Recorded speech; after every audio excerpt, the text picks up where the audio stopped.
Untuk Asani, Reza udah hadir? Asani, Siap. Reza? Siap. Siap. Oke. Bismillahirrahmanirrahim. Assalamualaikum warahmatullahi wabarakatuh. Waalaikumsalam. Alhamdulillah, syukurillah, wassalatu wassalamu ala rasulillah wa ala alihi wa sahbihi wa wala. Amma ba'du. Yang terhormat kepada Ibu Rizky Maulida Amalia selaku dosen pengampu dari mata kuliah psikologi positif, izinkan kami kelompok 11 akan menyampaikan presentasi tentang psikoterapi ruqyah dalam tinjauan psikologi positif.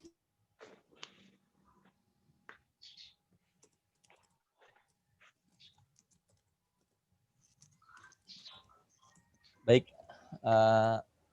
yang pertama insya Allah akan disampaikan. Suara saya kedengaran nggak? Kedengaran ya? Oke. Insya Allah akan disampaikan oleh Asani, silakan.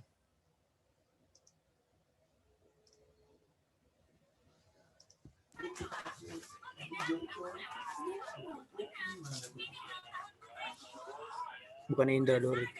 Indra ada? Ada Indra nggak? Indra?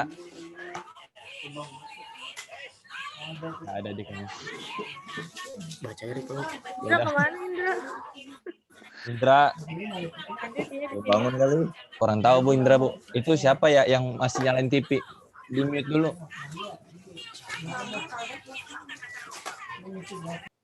Oke. Yang pertama definisi psikoterapi. Ya teman-teman bisa ngeliat ya di PPT ini. Jadi saya akan bacakan sedikit dari definisi psikoterapi itu adalah perawatan dengan menggunakan alat-alat psikologis terhadap permasalahan. Nah, kalau definisi psikonya ini ada beberapa macam dari Yunani, dari Freud, dari bahasa Arab. Kalau dari bahasa Arab dapat dikatakan sebagai nafs dengan bentuk jamannya itu anfus atau nufus, memiliki beberapa arti diantaranya jiwa, ruh, darah, jasad, orang, diri, dan sendiri. Dan pada dalam katanya itu terapi, yaitu syifaun yang artinya penyembuh. Ini tujuannya ini psikoterapi ini itu untuk menghilangkan atau mengubah penyakit ya, dari misalnya yang ada penyakit nanti dirubah. Jadi di psikoterapi ini kita juga mengetahui gejala-gejala yang timbul dari penyakit tersebut. Selanjutnya, di sini juga kita akan membahas tentang ruqyah, karena di sini kita membahas psikoterapi ruqyah versi psikologi positif. Jadi ruqyah itu adalah yang berasal dari kata ruqyah adalah berasal dari bahasa Arab yang jika diartikan dalam bahasa Indonesia adalah jampi atau mantra. Ini bukan mantra-mantra yang negatif ya, maksudnya ruqyah ini isinya itu tentang ayat-ayat Al-Quran. Sejarah dan pengertian psikologi positif dan psikoterapi ruqyah. Silakan.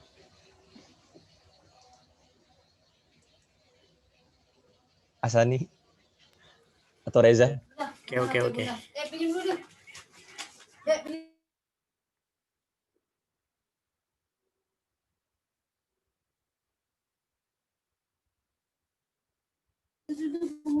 Untuk sejarah psikoterapi, kita bisa sama-sama lihat di layar.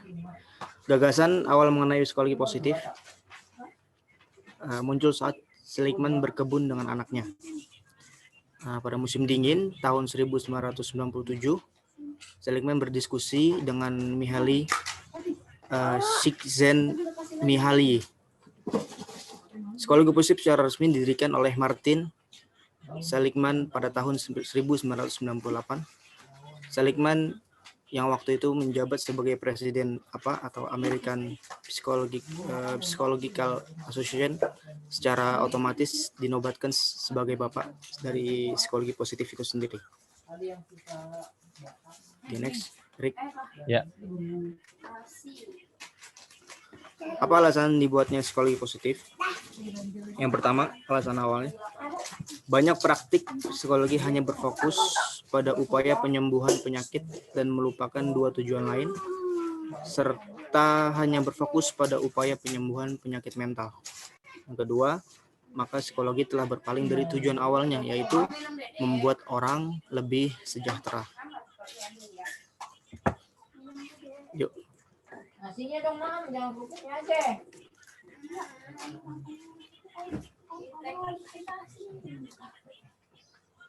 Nah, ini pengertian dan penjelasan dari psikologi positif. Psikologi positif juga studi yang fokus tentang kekuatan dan kebajikan, bukan hanya kelemahan dan kerusakan. Pengobatan dalam psikologi juga berarti mengembangkan apa yang terbaik yang ada dalam diri kita, semacam kelebihan, bukan hanya yang rusak. Kenapa fokusnya itu? Karena sejarahnya, psikologi lebih berfokus pada kekurangan, masalah, dan kekurangan seseorang. Aliran yang seperti itulah yang disebut dengan psikologi negatif atau lawan kata dari psikologi positif itu sendiri. Nah, dan yang di bawahnya tadi itu lanjutannya, dan psikologi positif kebalikannya yang tadi saya bilang. Jadi aliran-aliran yang fokus pada kekurangan, masalah, kekurangan seorang ataupun kelompok, nah itu disebut dengan psikologi negatif dari lawan kata dari psikologi positif itu sendiri.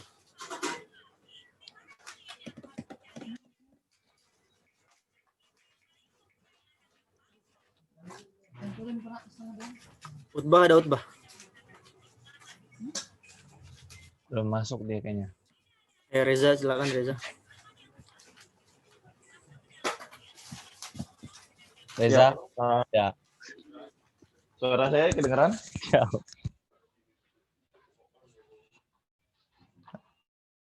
Halo, Arik. Dengar.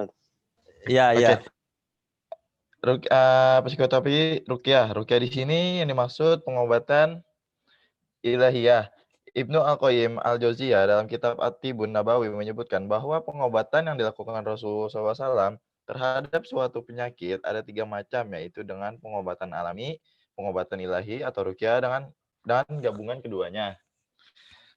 Jadi, psikoterapi ruqyah adalah proses pengobatan penyembuhan suatu penyakit, apakah mental, spiritual, moral, maupun fisik, dengan melalui bimbingan atau bacaan Al-Quran dan As-Sunnah Nabi SAW. Kegiatan ruqyah di Indonesia yang sudah mulai masif, contohnya di Yogyakarta, fungsi sebagai psikoterapis dan konselor banyak yang diperankan oleh tokoh agama atau ulama atau ustadz yang sering meruqyah dengan ruqyah syariah. Oke.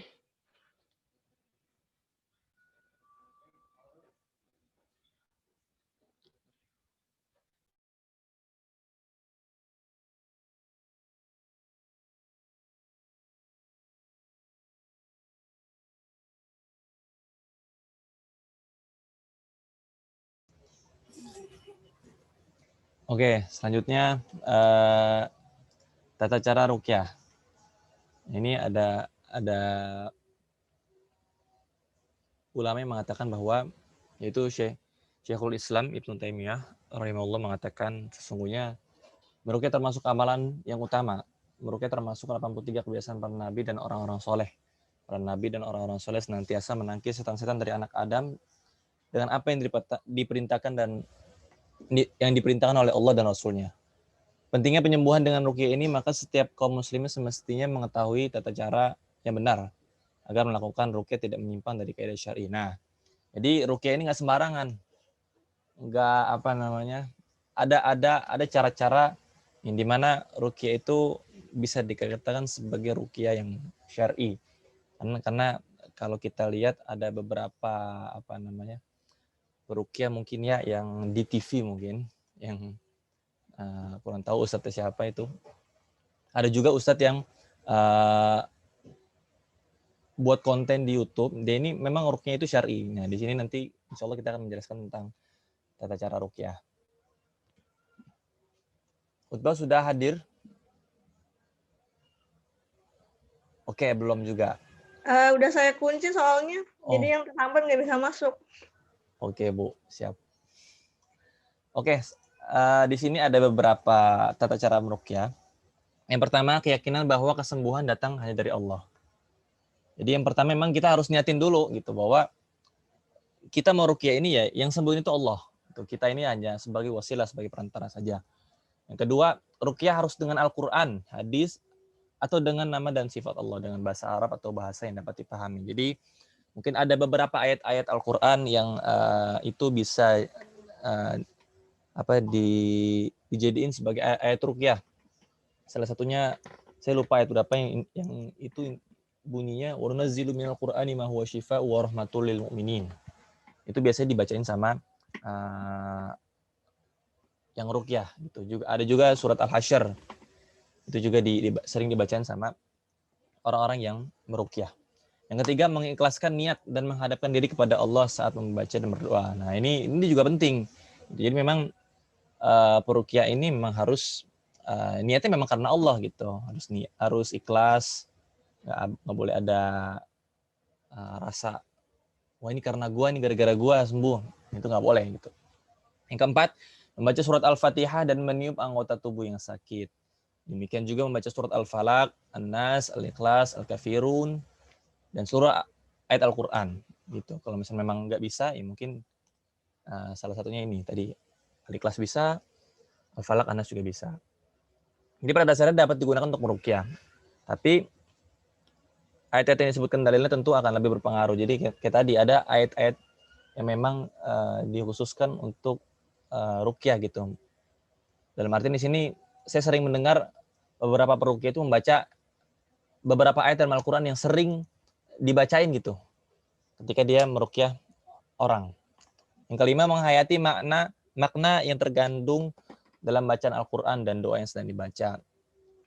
Salah satunya mungkin ada dalam Quran surat Asy-Syu'ara yang saya lupa ayat berapa yang bunyinya wa idza maritu fa huwa yashfin, yang artinya itu yang ketika aku sakit Allah yang menyembuhkan. Ada lagi mungkin baca saya lupa itu. Maaf. Yang keenam, orang yang meruqyah hendaknya memperdengarkan bacaan ruqyahnya baik yang berupa ayat Al-Qur'an maupun doa-doa dari Nabi sallallahu alaihi wasallam. Supaya penderita belajar dan merasa nyaman bahwa ruqyah yang dibacakan sesuai dengan syariat. Nah, jadi yang peruqyah ini memang harus baca Quran. Jadi jangan diem aja gitu.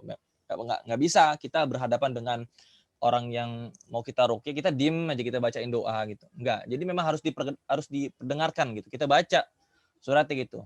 Mungkin ayat kursi segala macam gitu. Dan yang ketujuh, meniup pada tubuh orang yang sakit di tengah-tengah pembacaan ruqyah. Masalah ini menurut Syekh Al-Utsaimin mengandung kelonggaran. Yang ke-8, jika meniupkan ke dalam media yang berisi air atau lainnya tidak masalah. Itu untuk media yang paling baik ditiup adalah minyak zaitun. Nah, kita sering kali mungkin teman-teman sering ngelihat di Ruqyah Trans 7 ya, ada seorang ustadz yang dia ini ketika proses penyembuhan, pemulihan ya. Ketika pasien yang udah diruqyah, dia ini pasti selalu buat racikan-racikan atau ramuan-ramuan gitu yang kayak misalnya daun bidara, tapi dibacain ayat-ayat Al-Qur'an di situ.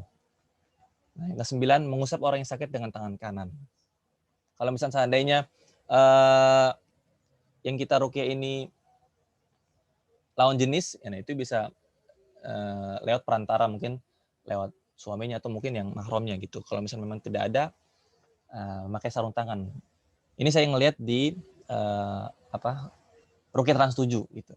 Nah, yang ke-10, bagi orang yang meruqyah diri sendiri, letakkan tangan di tempat yang dikeluhkan seraya mengatakan bismillah, bismillah, bismillah. Nah, di sini juga ada perintah. Jadi kalau misalnya kita sakit, kita ruqyah sendiri, itu kalau kita misalkan baca bismillah, bismillah, bismillah, habis itu baca a'udzubillahi wa qudratihi min syarri ma ajidu au hadir. Itu juga salah satu doa yang dibacakan saat ruqyah. Yang ke-11, bila penyakit terdapat di salah satu bagian tubuh, kepala, kaki, atau tangan misalnya, maka dibacakan pada tempat tersebut. Nah, kalau misalnya kita sakit di dada, kita bacainnya di dada. Itu. Pegang organ yang sakit gitu. Misalnya kepala, pegang kepala. Misalkan lagi mungkin cantengan gitu, pegang gitu. Nanti insya Allah bakal sembuh. Ke-12, apabila penyakit berada di sekujur badan atau lokasi yang tidak jelas, mungkin seperti gila, dada sempit, atau keluhan pada mata, maka cara mengobatinya dengan membacakan ruqyah di hadapan penderita. Nah, ini selanjutnya ayat-ayat ruqyah. Silakan.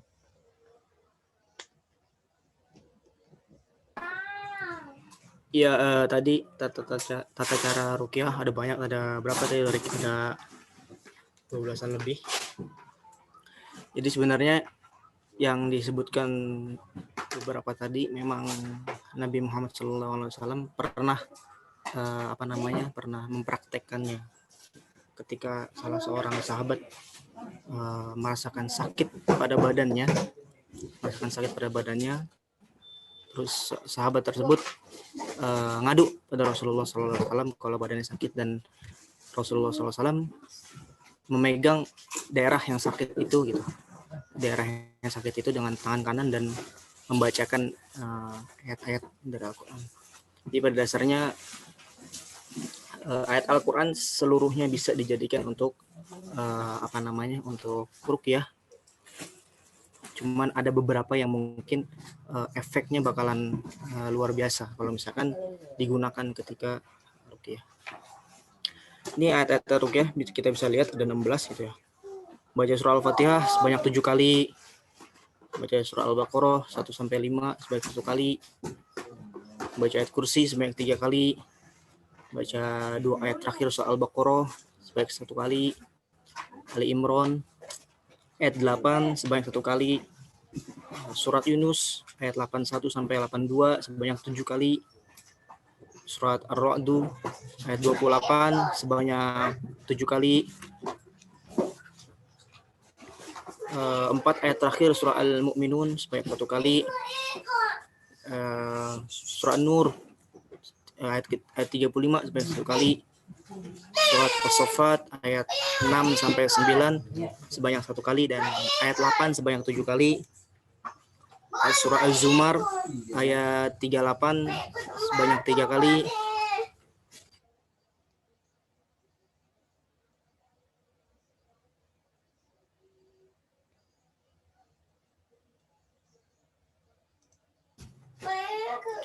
Terus 4 ayat terakhir surah Al-Hasyr sebanyak 3 kali.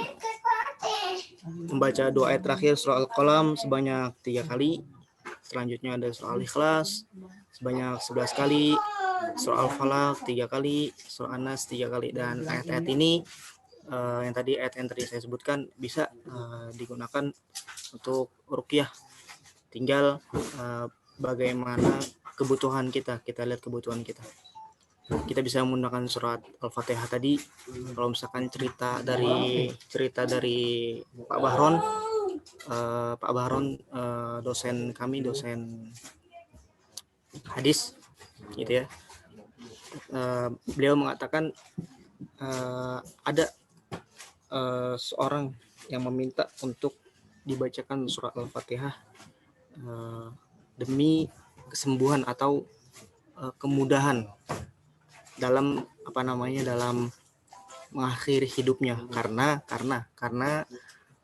ketika di rumah sakit mungkin sekarat gitu ya, udah kondisi sudah tidak bagus, udah istilahnya udah sekarat gitu, cuman susah untuk diakhiri hidupnya, mungkin ada sesuatu yang ganjal atau gimana gitu, makanya keluarga dari almarhum tersebut meminta pada Pak Bahron untuk menyampaikan atau membaca surah Al-Fatihah yang disampaikan kepada orang tersebut agar dimudahkan gitu, Akhirnya ketika itu kami disuruh untuk barang-barang baca surah Al-Fatihah sampaikan ke almarhum tersebut, dan alhamdulillah mungkin Allah menjawab menjawab permintaan kami, doa kami, dan akhirnya Allah mudahkan. Jadi memang ayat-ayat yang tadi saya sebutkan semuanya bisa gitu, asalkan yang pertama tata cara ruqyah yaitu kita harus niat dulu gitu. Kalau niatnya dari awal sudah untuk pamer-pamer atau istilahnya jual ayat gitu ya, ya sudah nggak benar gitu, sudah salah. Tapi kalau misalkan niat awalnya niat emang pengen nyembuhin diri sendiri gitu dengan ayat-ayat tersebut atau membantu orang, bisa insya Allah. Nah, ini ada persiapan sebelum ruqyah nih. Pertama, berwudu. Ya, berwudu. Para pasien harus berwudu terlebih dahulu untuk mensucikan dirinya agar dirinya selalu dijaga malaikat yang ditugaskan Allah Subhanahu wa taala. Rasulullah SAW bersabda di hadis riwayat Tabrani, bersucilah kamu atas tubuh kamu, sesungguhnya tiada seorang hamba pun akan terjaga kebersihannya melainkan dia menjaga kebersihannya tentang pakaian atau lain-lainnya yang ia miliki. Tidak akan terjadi perkara jahat melainkan berkata malaikat, ya Allah, ampunkanlah hambamu ini karena sesungguhnya dia menjaga kesuciannya atau berwudu. Yang kedua, mendengarkan nasihat agama. Para pasien dinasihati agar tidak berbuat syirik kepada Allah Subhanahu wa taala, yaitu memegang teguh kalimat la ilaha illallah dalam setiap tindakan dan perbuatan, selalu mendekatkan diri pada Allah dengan melaksanakan segala yang diperintahkan dan menjauhi segala yang dilarangnya. Yang ketiga, berbaring atau duduk dengan mengambil sikap relaksasi tubuh atau otot itu sendiri yang enak bagaimana dan nyamannya seperti apa. Yang keempat, persiapan tempat atau lingkungan. Bersih dari benda-benda kemusyrikan, gambar, patung, alat musik, dan lambang-lambang kekufuran atau kemaksiatan. Dan nggak mungkin kalau misalkan kita lagi ngerukyah orang di kamar mandi, gitu ya. Takutnya nanti malah nggak jadi, karena kan kamar mandi pada dasarnya kan najis gitu. Ya silakan Ahmad Reza. Oke, untuk selanjutnya itu pelaksanaan terapi ruqyah massal ya. Untuk selanjutnya itu mendengarkan lantunan ayat suci Al-Qur'an dengan khusyuk sesuai dengan Quran surat Yunus ayat 57, wahai manusia sesungguhnya telah datang kepadamu suatu pelajaran dari Tuhanmu dan penyembuhan terhadap penyakit yang ada dalam dada dan petunjukan serta rahmat untuk orang-orang yang beriman. Kemudian pasien merasakan sensasi yang terjadi selama prosesi mendengarkan lantunan ayat suci Al-Quran. Sesungguhnya orang-orang yang beriman itu adalah mereka yang apabila disebut nama Allah gemetarlah hatinya, dan apabila dibacakan kepada mereka ayat-ayatnya bertambah iman mereka, dan kepada Tuhanlah mereka bertawakal. Quran surat Al-Anfal ayat 2. Persiapan konseling dan psikoterapi ruqyah pada pasien secara pribadi. Yang pertama, 1. Pemberian konseling berparadigma kepada Al-Quran dan As-Sunnah Rasulullah SAW. Dan yang kedua, psikoterapi ruqyah konselor membacakan ayat-ayat suci Al-Quran juga berfungsi sebagai permohonan atau doa. Selanjutnya itu ada ruqyah dalam psikologi positif. Ruqyah dalam psikologi positif yang bertujuan dikembangkannya ini adalah mampu mengembangkan sifat-sifat mulia dan kebahagiaan, cinta dan kasih, menahan emosi yang tidak terkendalikan. Salah satunya adalah ruqyah, karena ruqyah merupakan suatu usaha yang dilakukan manusia untuk meraih kebahagiaan yang hakiki. Nah, psikoterapi ruqyah hanya memiliki dua aspek, yaitu zikir dan doa. Zikir berarti mengingat Allah, banyak bentuk amalan dalam berzikir, salah satunya membaca Al-Quran. Dalam Quran surat Ar-Ra'd ayat 28, yaitu orang-orang yang beriman dan hati mereka menjadi tentram dengan mengingat Allah. Ingatlah, hanya Allah yang akan mengingat, lain hati menjadi tentram. Doa dalam kehidupan seorang muslim menempati posisi psikologis yang strategis sehingga bisa memberikan kekuatan jiwa bagi yang membacanya. Doa juga mengandung kekuatan spiritual yang dapat mengembangkitkan rasa percaya diri dan optimis. Oke, terima kasih. Selanjutnya saya kembalikan ke Arik. Oke, mungkin sekian pemaparan dari kami kelompok 11 mengenai ruqyah dalam psikologi positif. Karena ini dua kelompok, mungkin bagaimana Bu pertanyaannya, kita tamu atau bagaimana Bu?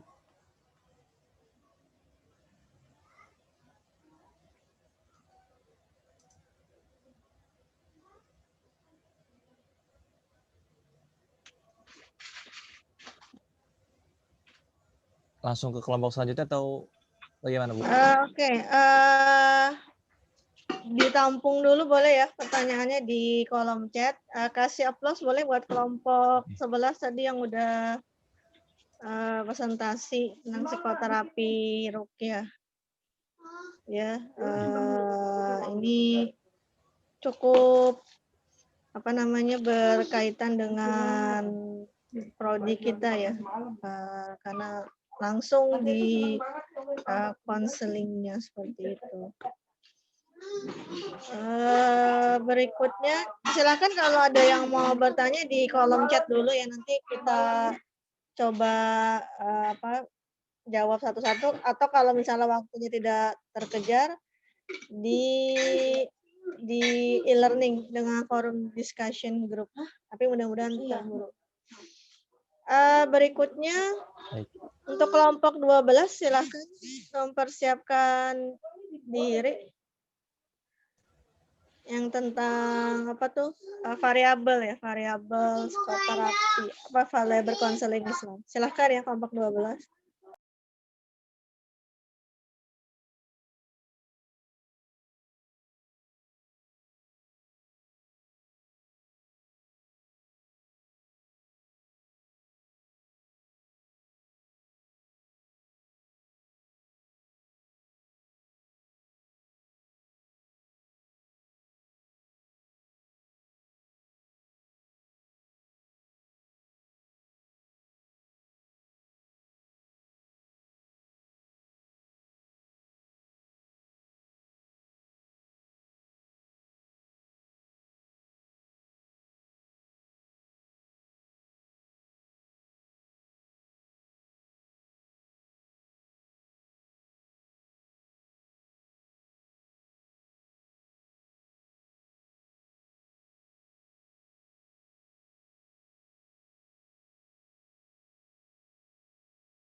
Oke.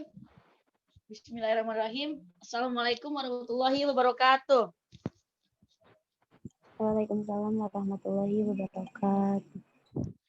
Ya, kami dari kelompok 12, kami akan menyampaikan tentang variabel-variabel dalam konseling Islam.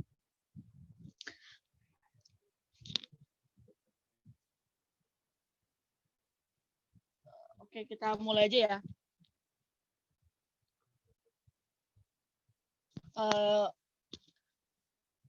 Peran agama dan spiritualitas dalam konseling Islam. Konsep spiritualitas dan agama sering digunakan secara bergantian. Namun beberapa psikologis menegaskan bahwa dua konsep yang berbeda dan terpisah.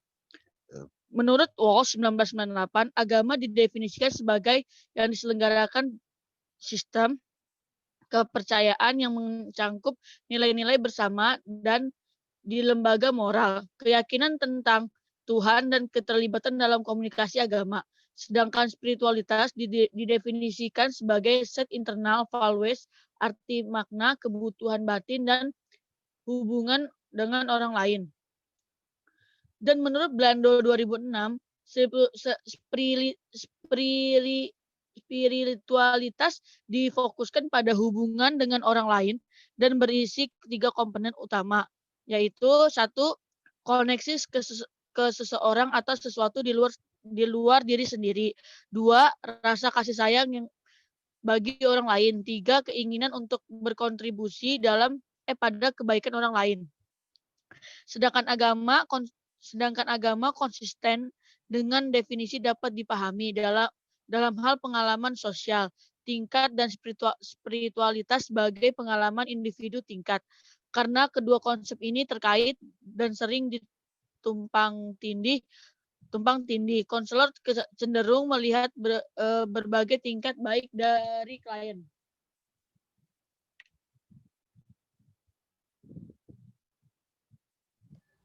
Next, untuk yang B bisa disampaikan oleh Kak Regita. Baik, yang poin kedua yaitu ada agama dan kesehatan.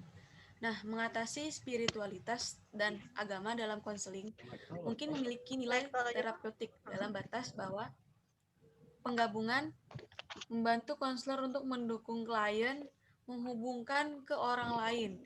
Jadi dia bergerak di luar diri mereka sendiri gitu dalam bantuan konselor melalui terapeutik spiritualitas dan memberikan kontribusi untuk kebaikan bersama menurut Blando tahun 2006. Karena konselor yang mengakui peran agama dalam kehidupan klien lebih mampu mendorong kegiatan positif si klien tersebut dan memberikan kontribusi untuk kesehatan keseluruhan. Dan lembaga keagamaan berfungsi sebagai sumber klien dapat memanfaatkan pada stres melalui penyediaan masyarakat dan rasa identitas. Sumber lain keagamaan diidentifikasi sebagai umum dan digunakan pada stres mencakup doa, kegiatan soliter, keimanan kepada Allah, dan bimbingan dari pendeta atau guru-guru agama seperti ustadz atau kiai. Kemudian ada kognitif, perilaku, dan sosial dari iman menurut Hathaway dan Pargeman tahun 1992. Selanjutnya, poin C ada religiusitas klien.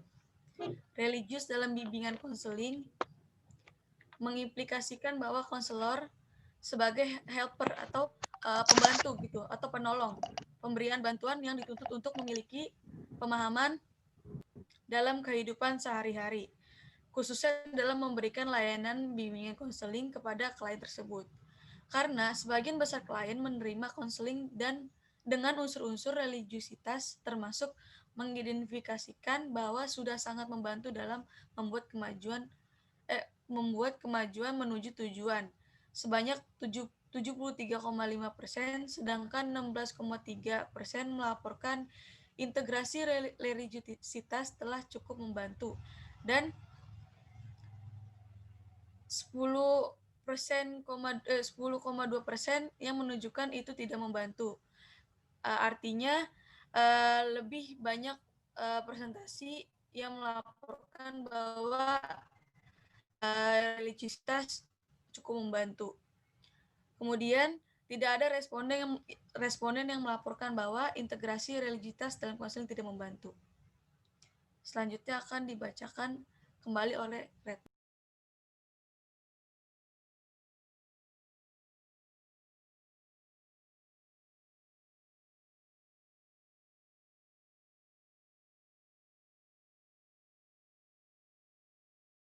Retno, silakan.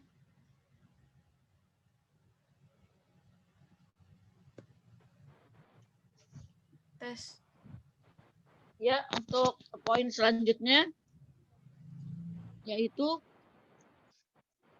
keyakinan klien dan preferensi.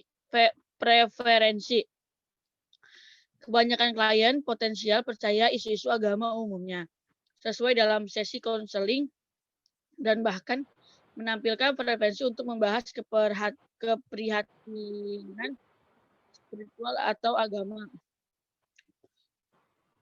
Dibuktikan dengan temuan bahwa 81% responden ingin konselor untuk menginteraksikan keyakinan dan nilai-nilai ke terapi. Beberapa faktor yang berkontribusi terhadap keyakinan dan preferensi klien dalam termasuk spiritualitas dan agama di sesi konseling mereka. Klien dengan tingkat yang lebih tinggi dari pengalaman spiritual masa lalu diyakini membahas keprihatinan agama itu lebih tepat dibandingkan dengan tingkat yang lebih rendah dari pengalaman spiritual atau agama masa lalu. Next, selanjutnya.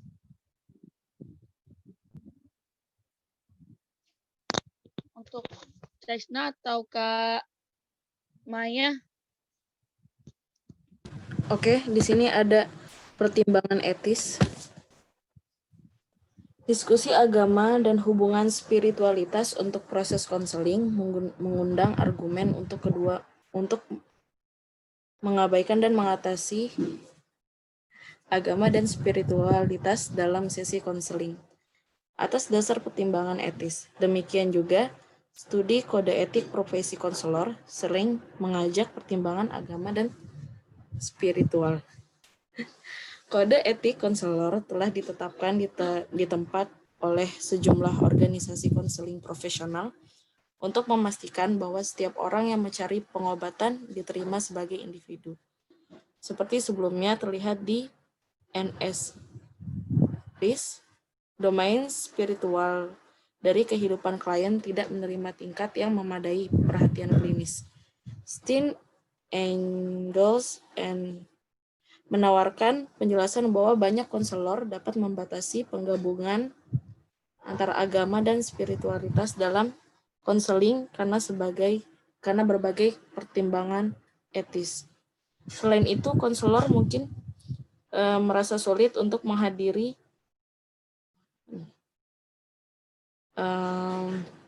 agama dan spiritualitas dalam model ilmuwan praktisi tradisional.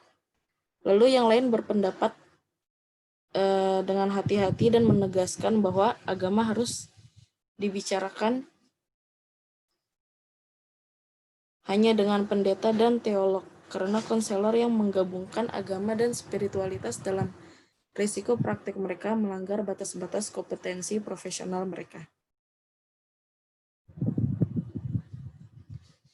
Saran di masa yang akan datang, sejumlah penelitian mengenai agama dan spiritualitas dalam konseling telah meningkat. Peneliti memiliki banyak potensi daerah studi lebih, yaitu pertama, mereka menyarankan bahwa konselor mengatasi asumsi yang telah menyebabkan kurangnya penelitian dan yang berhubungan dengan agama dan spiritualitas, seperti keyakinan bahwa agama dan spiritualitas tidak dapat dipelajari secara ilmiah. Kedua, pasangan menyarankan memperluas penelitian untuk melampaui populasi Amerika Serikat, karena kebanyakan penelitian tentang spiritualitas dan agama berfokus pada penduduk AS. Bahkan dalam penelitian yang berfokus pada penduduk AS, keragaman harus diperluas dalam penelitian masa depan. Miller and Thorenson juga menunjukkan bahwa peneliti fokus pada variabel yang belum dipelajari secara ekstensif dalam korelasi dengan agama dan spiritualitas, tetapi memiliki banyak dampak besar pada kehidupan klien, serta menjadi penyakit mental seperti kecanduan dan kesehatan fisik. Tim menunjukkan bahwa sebagian besar korelasi ini telah difokuskan pada dampak positif agama dan aspek kehidupan klien, dan meningkatkan penelitian harus diberikan kepada potensi negatif dari agama. Selanjutnya, bisa dilanjutkan oleh yang lain.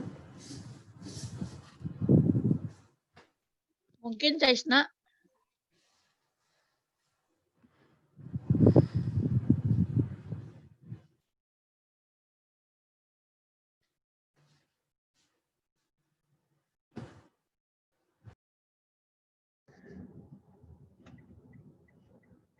Ada Caisnanya? Caisna, ada Bu Caisna, Bu.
Halo,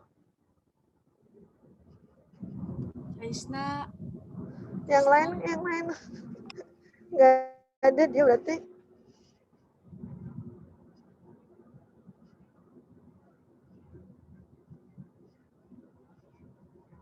Apa kelompoknya udah semua? Kalau misalnya udah semua, diulang lagi aja dari awal. Oh, oke Bu. Ya udah Bu, saya aja Bu yang ini. Oke. Yang selanjutnya spiritual dalam konseling, keyakinan dan preferensi klien. Agama dan spiritual yang bisa dibilang salah satu faktor paling penting yang struktur pengalaman manusia, keyakinan, nilai-nilai dan perilaku serta pola penyakit. Itu menurut Lukov, Tuner dan Lut 1992 halaman 56 tuh di bukunya Bu.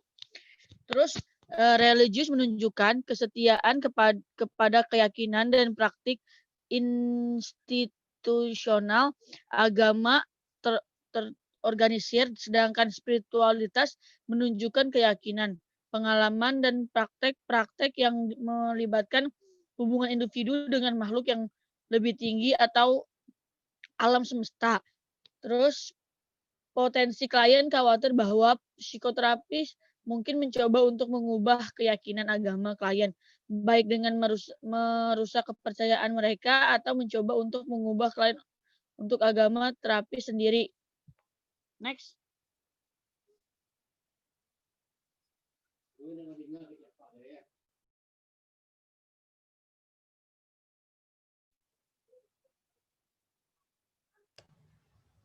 selanjutnya ada bagian yang terakhir yaitu menantang klinis penting agama, seni dalam konfrontasi rendah diri.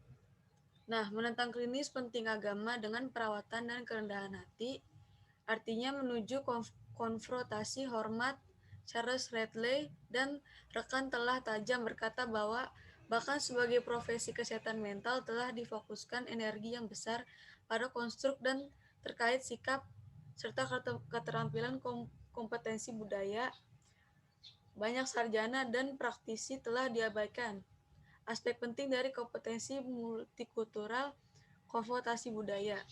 Namun secara khusus, buku pelajaran multikultural dan profesor lulusan sekolah atau mungkin secara implisit dan mungkin secara eksplisit menunjukkan bahwa psikoterapis harus menerima tanpa nilai-nilai budaya pertanyaan klien. Semua terlalu sering.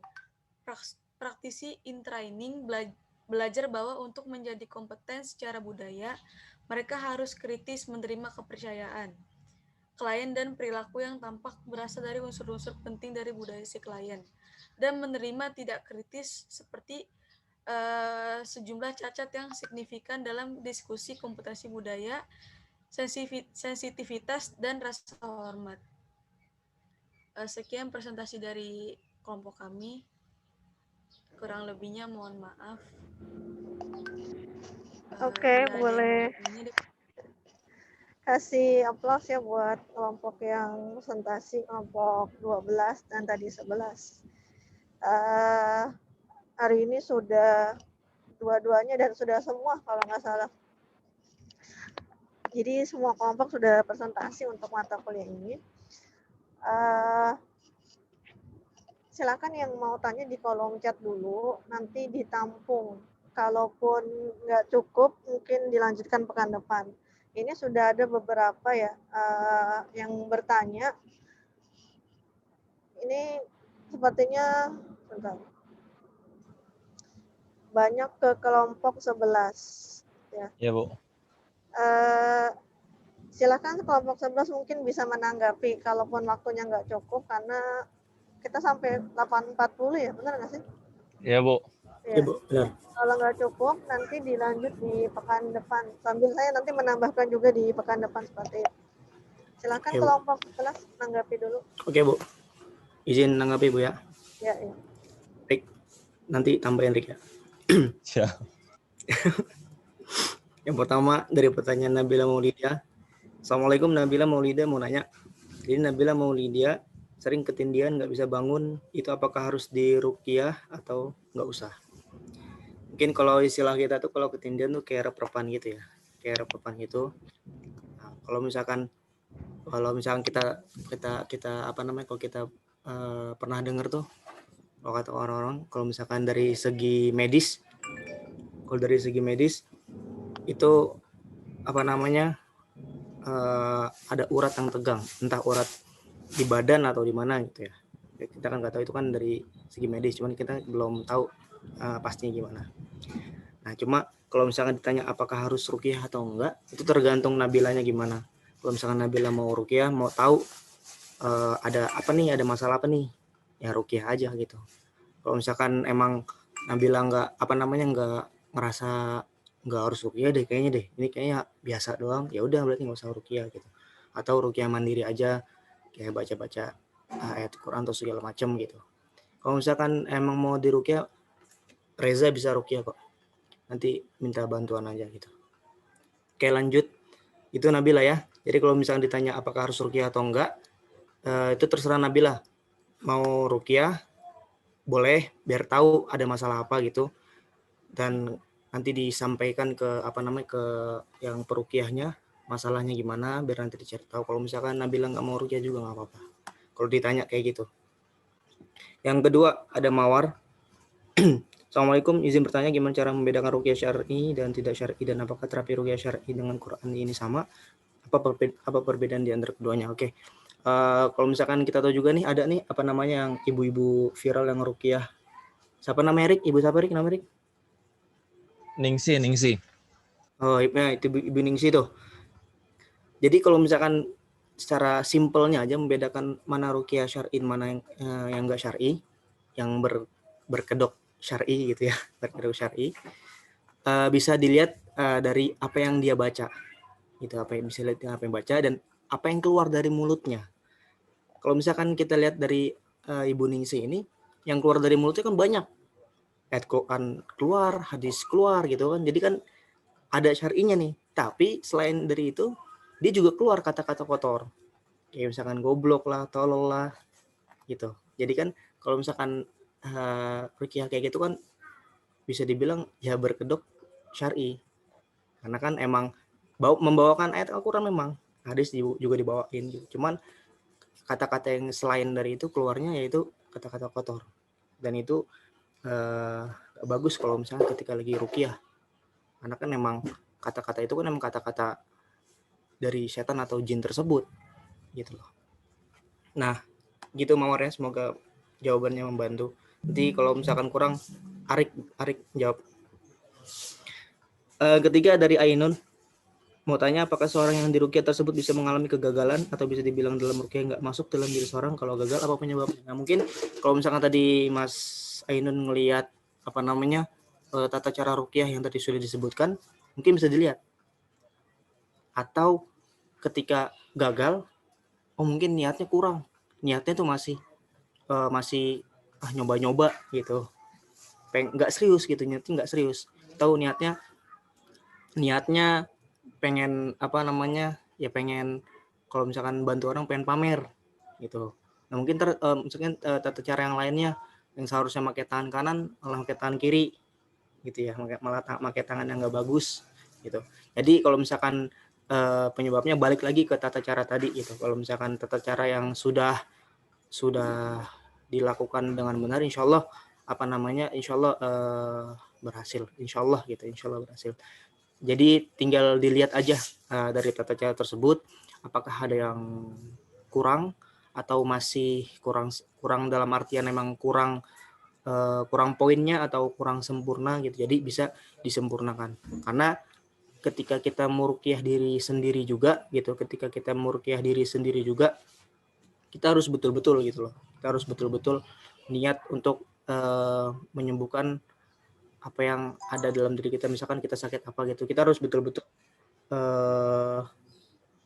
niat yang tulus supaya bisa apa yang kita bacakan tuh bisa membantu untuk diri kita sendiri atau orang lain.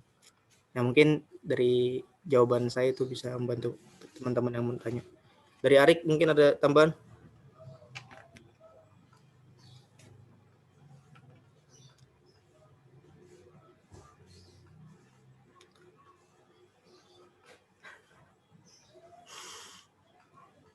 Oke, Zoom-nya Arik nge-lag. Oke Bu, dari kelompok kami mungkin. Baik, ya, berasanya hari ini tuh kayak buka forum konseling ya. Banyak yang nanya, terus itu ada yang mau di follow up, ada nomor kontak lanjut ya ke Reza. Ya mungkin kalau pembahasan tentang itu memang pastinya banyak pertanyaan, mungkin banyak yang dialami juga ya, mungkin teman-teman atau keluarga dan sebagainya. Ya mungkin suatu waktu bisa juga tuh kelompok 11 atau gabungan dari teman-teman yang lain tuh buka sesi ya konseling seputar itu ya. Nah bisa mungkin terbuka untuk umum gitu. Kan bisa juga sekalian praktek di lapangan, karena kan kayak Reza itu misalnya udah biasa, atau Asani atau Arik, jadi bisa sekalian bantu orang kan dapat pahala gitu. Terus mungkin pekan depan ya insya Allah saya mencoba tadi mengkaitkan ya praktisnya dengan teorik yang udah terbukti secara ilmiah. Tadi kan ada disebutin juga sama Mawar ya kalau nggak salah. Maharani Maharani yang sleep paralysis ya, itu ya benar secara ilmiahnya gitu, bahasanya gitu tadi. Nah nanti kita lihat juga tuh ada efek-efeknya atau yang memang sudah dipakai secara medis gitu ya. Banyak jurnalnya, besok kita coba bedah itu ya satu-satu. Nah termasuk mungkin model-model kayak gini sama yang disebutkan oleh kelompok 12 di hari ini, itu yang bisa nanti Anda kembangkan atau dilanjutkan misalnya untuk penelitian atau ya penelitian gitu ya, untuk di jurnal, seminar, ataupun nanti skripsi ya, misalnya seperti itu. Mungkin itu gambaran dari saya ya. Mau kita lanjut di pekan depan. Untuk absen hari ini udah saya capture satu-satu, jadi saya nggak panggil, tapi udah saya capture. Mudah-mudahan yang tercapture semuanya ada sesuai dengan yang hadir. Kemudian untuk kuliah pengganti yang pekan lalu, jangan lupa di e-learning ada itu tugas yang Anda modelnya mengerjakan tugas, jadi itu tugasnya pengganti absensi. Nanti saya coba secara bertahap menambahkan beberapa materi juga yang terkait. Jadi, untuk kelompok hari ini jangan lupa mengirimkan PowerPoint-nya ya ke WA saya. Boleh, nanti saya biar bisa di-share di e-learning UI. Ya, kelompok 11 dan 12 jangan lupa mengirimkan materi PowerPoint-nya ke WA untuk dikirimkan kembali ke teman-teman yang lain supaya bisa dibaca. Mungkin itu dulu ya yang bisa saya sampaikan. Mudah-mudahan apa yang kita dapatkan di materi hari ini dari kelompok 11 dan 12 insya Allah sangat bermanfaat, dan pastinya mungkin banyak pertanyaan masih ada, tapi bisa kita lanjutkan di pekan depan insya Allah. Kita buka Zoom lagi di pekan depan karena sudah tidak ada yang presentasi.